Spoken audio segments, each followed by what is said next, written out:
Il y a une chose qui m'a plu, c'est le fait d'avoir séparé l'éducation nationale et l'enseignement professionnel technique. Je pense que sur ce plan-là, c'est bienvenu. Il faudrait que les jeunes aient des emplois. Et quand nous avons fait toutes ces choses ensemble, parce que, y compris le gouvernement et le peuple, il faudrait que les gens travaillent main dans la main. C'est ensemble que nous pourrons bâtir cette nation, construire cette nation. Nous leur souhaitons un bon vent, qu'ils travaillent pour le bien du peuple ivoirien, pour que demain la Côte d'Ivoire puisse se porter mieux. Je m'attendais encore plus du neuf, mais malheureusement, bon, on a continué avec les mêmes choses. Au niveau de l'éducation, le ministre n'a qu'à remettre de l'ordre à l'université. Il y a trop de désordre, ça a trop duré. Maintenant, les projets qui sont restés en suspens, ils n'ont qu'à réveiller les projets. On va continuer à aller vers l'émergence. Parce que 2020, là, c'est maintenant.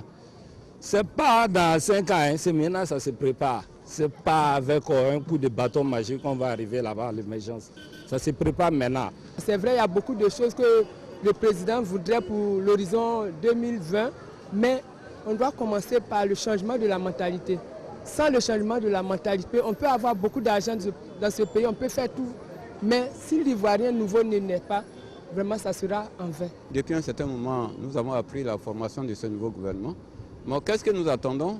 D'abord que cette équipe se mette au travail.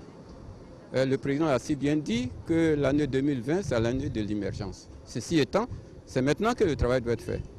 Bon, particulièrement, je voudrais que le problème des fonciers ruraux soit résolu.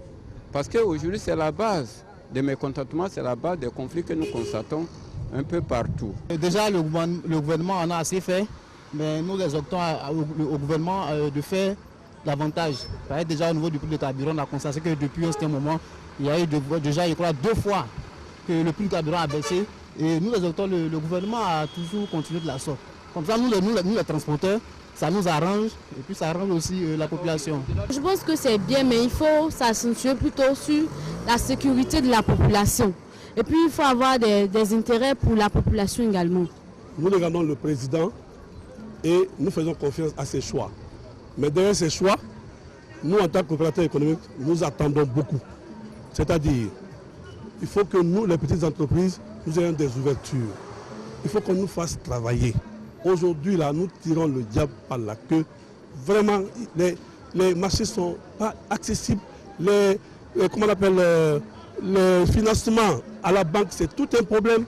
Donc, si ce nouveau gouvernement, pour nous tirer vers l'émergence, qui pousse les petites entreprises aussi à faire vraiment, avoir des marchés, même de la sous-traitance, des marchés à leur portée, à leur capacité, là, franchement, l'émergence sera pour tout le monde.